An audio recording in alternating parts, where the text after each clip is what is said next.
하나님 아버지, 은혜를 감사합니다.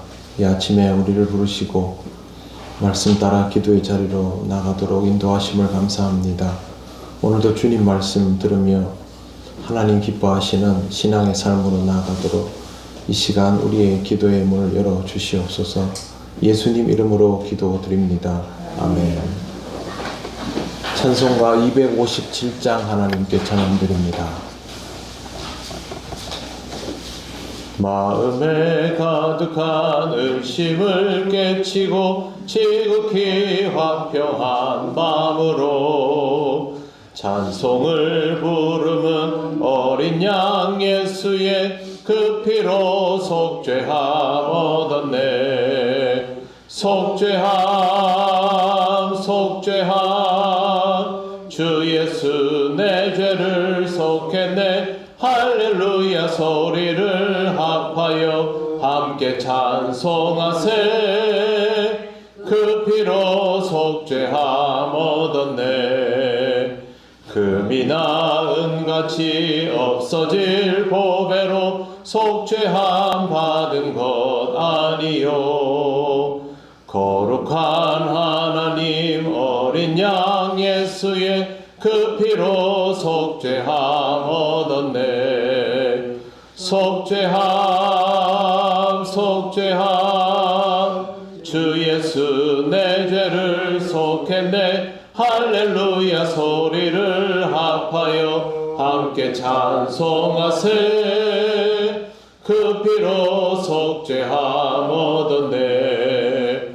나 같은 죄인이 용서함 받아서 주 앞에 옳다함 얻음은 확실히 믿기는 어린 양 예수의 그 피로 속죄함 얻었네.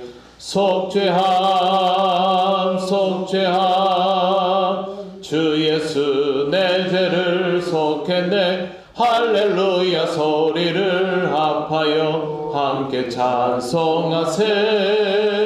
그 피로 속죄함 얻었네.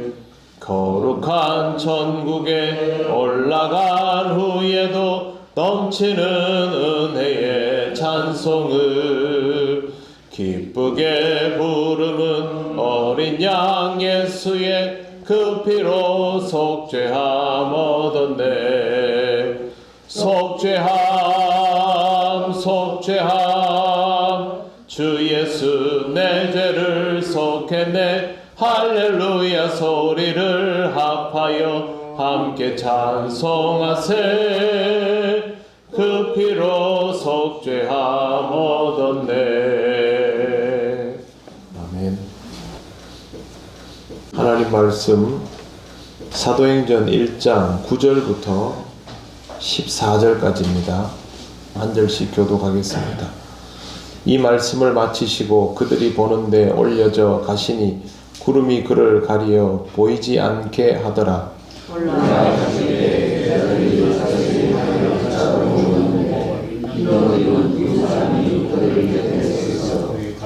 이르되 갈릴리 사람들아 어찌하여 서서 하늘을 쳐다보느냐. 너희 가운데서 하늘로 올려지신 이 예수는 하늘로 가심을 본 그대로 오시리라 하였느니라.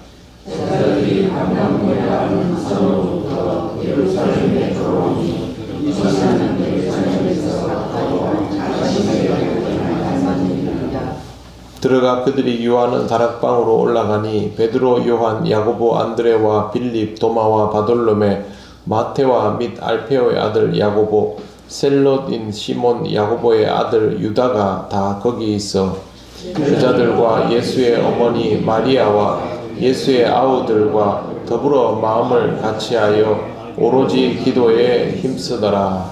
아멘.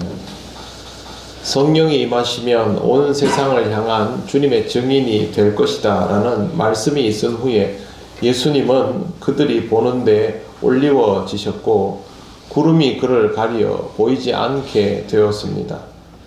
성경에 보시면 구름이 능동적으로 주님을 가렸다라는 식으로 기록이 되어 있습니다. 만물을 주관하시는 하나님께서 그렇게 하신 것이죠. 높이 올라가다 보니 구름에 가리워졌다가 아니라 구름이 주님이 올라가시는 것을 가려버렸다. 그런 의미입니다. 하나님께서는 여기에서도 여전히 보는 것에 집중하는 것을 허락하지 않고 있습니다. 우리가 그동안 누가복음에서 계속 보아왔던 것처럼 또 사도행전에서 볼 수 있는 것처럼 하나님은 믿는 자가 보는 것에 붙들리는 것을 용납하지 않습니다. 여기에도 같은 방식의 섭리가 이루어지고 있는 것입니다. 그래도 제자들은 너무 신비하고 놀라운 광경이라 열심히 쳐다보고 있었습니다. 10절 보시면 그렇게 되어 있습니다. 올라가실 때에 제자들이 자세히 하늘을 쳐다보고 있는데 흰옷 입은 두 사람이 그 곁에 서서라고 되어 있습니다. 자세히 쳐다본다는 말은 꼼짝도 하지 않고 뚫어지게 보고 있다라는 의미입니다. 그때 흰옷 입은 사람들이 하는 말이 11절입니다. 이르되 갈릴리 사람들아 어찌하여 서서 하늘을 쳐다보느냐 너희 가운데서 하늘로 올려주신 이 예수는 하늘로 가심을 본 그대로 오시리라 하였느니라. 아마 이 두 사람은 천사였을 것입니다. 지금 제자들은 하늘을 쳐다보는 것이 아니라 이 두 사람의 말에 귀를 기울여야 합니다. 하나님이 말씀하여 주시기 위하여 이들을 보내어 주셨기 때문입니다. 하늘을 쳐다보지 말아야 할 것은 제자들만이 아닙니다. 세상 모든 그리스도인들은 눈으로 무언가를 바라보는 것을 멈추고 귀를 열어 하나님의 말씀을 들어야 합니다. 우리의 눈은 우리 자신도 믿을 수 없고 하나님의 말씀만 오직 변함없기 때문에 말씀에 더욱 귀를 기울여야 하는 것이죠. 요즘도 보면 신비한 현상에 주목하고 거기에 열광하는 경우가 많이 있습니다. 하나님은 능히 그렇게 하실 수 있고 필요하시면 그렇게 하십니다. 그러나 하나님은 오늘도 하나님의 사자들을 시켜서 그렇게 말씀하시지 않습니까? 주님은 승천하신 그대로 오십니다. 무슨 뜻이냐 하면 육체를 가지고 있는 상태로 이 땅에 계시다가 승천하셨고 다시 오실 때도 그 모습 그대로라는 것입니다. 제자들이 이게 어떤 것인가를 사실 신경 쓸 일은 없습니다. 그것은 하나님의 소관이죠. 지금 제자들이 신경 써야 할 것은 성령을 기다리라 하는 주의 말씀을 따라서 성령 하나님을 기다리는 것입니다. 오직 거기에만 집중되어야 하는데 12절을 보십시오. 제자들이 감람원이라 하는 산으로부터 예루살렘에 돌아오니 이 산은 예루살렘에서 가까워 안식일에 가기 알맞은 길이라. 제자들은 감람원, 우리가 알고 있는 그 감람산을 뜻합니다. 감람나무들이 있는 산이니까요. 거기에서부터 예루살렘까지 옵니다. 근데 이 예루살렘이 안식일에 이동할 수 있는, 원하는 곳까지 이동할 수 있는 그 지점까지 온 겁니다. 안식일에 이동할 수 있는 거리는 2000규빗이거든요. 그 구약 성경에 보면 언약궤와 언약궤의 뒤를 따르던 제사장 무리의 간격이 2000규빗이었는데 이 거리를 따서 안식일의 이동 거리를 제한하여 두었습니다. 제자들은 그 제한 거리 안으로 들어갔다라는 뜻입니다. 그 다음에 보시면 13절 들어가 그들이 유하는 다락방으로 올라가니 하고 제자들 이름이 쭉 나옵니다. 모든 제자들의 이름이 다 똑같은데 마지막에 나오는 제자만 다릅니다. 셀롯인 시몬, 그 다음에 야고보의 아들 유다. 여기에서 야고보의 아들 유다라는 이름은 다데오를 뜻합니다. 다데오의 본명이 유다였던 것이죠. 그런데 유다라는 이름이 또 있었지 않습니까? 그래서 그 이름을 사용하지 않고 다데오라는 애칭을 사용하였던 것으로 보여집니다. 제일 중요한 말씀은 마지막 절입니다. 14절에 보시면 여자들과 예수의 어머니 마리아와 예수의 아우들과 더불어 마음을 같이하여 오로지 기도에 힘쓰더라. 여기 보시면 여자들은 이미 무덤에 갔던 사람들 있죠. 무덤이 비어 있다는 걸 직접 목격했던 사람들입니다. 그런데 여기에 예수님의 아우들이 등장하고 있습니다. 원래 예수님의 아우들은 예수님의 공적인 사역에 호의적이지 않았던 인물들입니다. 그러나 어떻습니까? 지금 제자 공동체와 하나가 되어서 함께 모여서 기도하는 사람들이 되어 있습니다. 뿐만 아니라 예수님의 아우 중에는 초대교회에서 베드로와 함께 맥을 같이 하는 그 정도 어깨를 견줄 만한 지도자까지 나오게 됩니다. 주님의 사역을 전혀 이해하지 못하던 주님의 형제도 이렇게 예수 그리스도의 십자가와 부활을 통하여 완전히 새로운 삶을 살아가게 된 것이죠. 이전에는 예수님의 형제들에 대한 다른 신앙적인 기록이 전혀 없지 않습니까?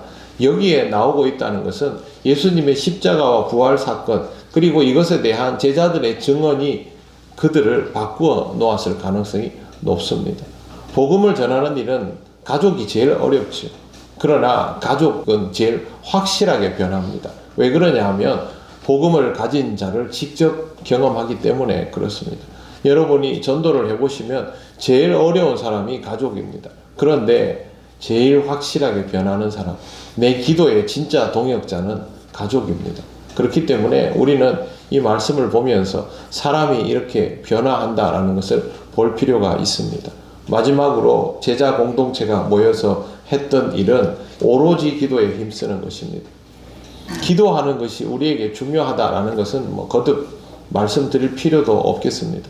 신앙생활은 이 기도가 아니면 영적인 동력이 유지가 되지를 않습니다. 하나님을 향한 긴장감도 유지가 되지를 않습니다. 하나님은 우리가 기도하도록 우리의 삶의 많은 상황들을 허락하여 주십니다. 우리는 그 모든 상황들을 기도할 이유라고 받아들이면 되는 것입니다. 제자들은 지금 주님이 더 이상 없습니다. 제자들 스스로 이제부터 주의 말씀을 기억하고 그 말씀을 따라가야 됩니다. 그래서 더더욱 기도하여야 하는 것입니다. 주님과 물리적으로 육체적으로 함께 있는 것은 아닌 우리들, 그러나 주를 믿고 주님의 임재를 경험해야 하는 우리들, 그러면 우리의 삶에도 기도가 당연한 것입니다. 사랑하는 성도 여러분, 하나님께서 허락하신 이 새벽기도의 자리를 사모하시고 이 자리를 통하여 여러분의 신앙이 하루하루 매 순간순간 더 견고하게 유지되고 있다는 것을 꼭 기억하시고 오늘도 기도로 하루를 시작하며 은혜롭게 살아가시기 바랍니다. 기도드리겠습니다. 하나님 은혜를 감사합니다. 제자 공동체의 모습이 이렇게 기도하는 사람들로 변화되어 가는 것을 보면서 우리의 자리도 점점 기도하는 자리로 변화되어 가기를 원합니다. 하나님, 우리 통영교회가 기도하는 이들로 가득 차게 하시고 우리 모든 성도들이 삶 속에서 조금씩 더 기도할 수 있는 사람들이 되게 하여 주시옵소서. 성령 하나님의 임재와 성령님의 은혜를 사모하며 기다립니다. 우리가 주님의 뜻을 따라 살아갈 수 있도록 역사하여 주옵시고 오늘 하루의 모든 삶을 주님께 맡기오며 예수님 이름으로 기도드립니다. 아멘. 하늘에 계신 우리 아버지, 아버지의 이름을 거룩하게 하시며 아버지의 나라가 오게 하시며 아버지의 뜻이 하늘에서와 같이 땅에서도 이루어지게 하소서. 오늘 우리에게 일용할 양식을 주시고 우리가 우리에게 잘못한 사람을 용서하여 준 것 같이 우리 죄를 용서하여 주시고 우리를 시험에 빠지지 않게 하시고 악에서 구하소서. 나라와 권능과 영광이 영원히 아버지의 것입니다.